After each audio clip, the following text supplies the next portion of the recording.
भारत सरकार के मानव संसाधन विकास मंत्रालय द्वारा जुलाई 29 को राष्ट्रीय शिक्षा नीति की घोषणा की गई, जिसके अंतर्गत 5+3+3+4 डिज़ाइन पर आधारित शिक्षा की व्यवस्था की गई। इस शिक्षा व्यवस्था का प्रमुख उद्देश्य बच्चों का, विद्यार्थियों का सर्वांगीण विकास करना, उनमें भाषा की योग्यता उत्पन्न करना और उन्हें वोकेशनल कोर्सेज सिखाना भी है।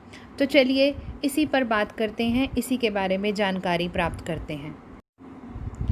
स्कूलों में पाठ्यचर्या और शिक्षा का उद्देश्य विद्यार्थी का सर्वांगीण विकास होना चाहिए। तो पहले समझते हैं कि ये सर्वांगीण विकास होलिस्टिक डेवलपमेंट है क्या।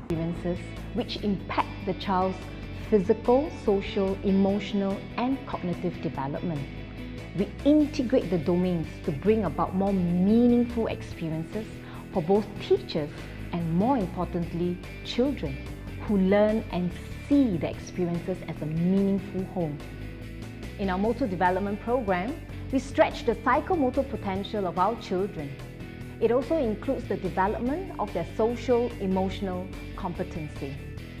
For rhythm and literacy, children learn language like poetry writing through music and movement and science. Children are given opportunities to freely tinker around homemade improvised instruments.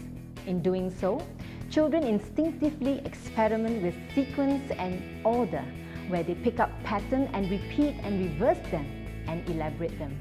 We also have numeracy activities where various mathematical concepts are explored through games and sand play. During these activities, teachers will observe and guide children in linking experiences and meaning rather than emphasizing the acquisition of discrete skills. बच्चों के सर्वांगीण विकास में परिवार की सुदृढ़ साझेदारी भी महत्वपूर्ण मानी जाती है। सामाजिक, सांस्कृतिक, शैक्षणिक प्रयास, उनका बौद्धिक स्तर और उनका खान पान, ये खेलकूद की गतिविधियाँ, ये सारी चीज़ें उन्हें शारीरिक रूप से सक्षम बनाती हैं। शिक्षा के साथ साथ शारीरिक शिक्षा जो छात्रों के लिए अति आवश्यक है, ये इनके सर्वांगीण व्यक्तित्व के विकास में मदद करती है।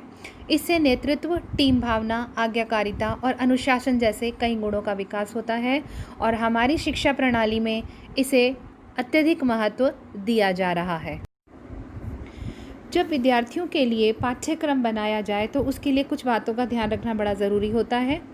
उसके लिए 3 मुख्य बिंदु हैं कि पाठ्यक्रम विषय केंद्रित हो और शिक्षार्थी यानी बच्चों के हिसाब से हो, जिस कक्षा के विद्यार्थी हैं उनका मानसिक स्तर कैसा है, आयु वर्ग कैसा है, किस प्रकार से वो बहुत अच्छे प्रकार से विषय वस्तु को समझ सकते हैं। समस्या केंद्रित यानी उन आयु वर्ग के बच्चों को किस प्रकार की समस्याएं आ सकती हैं।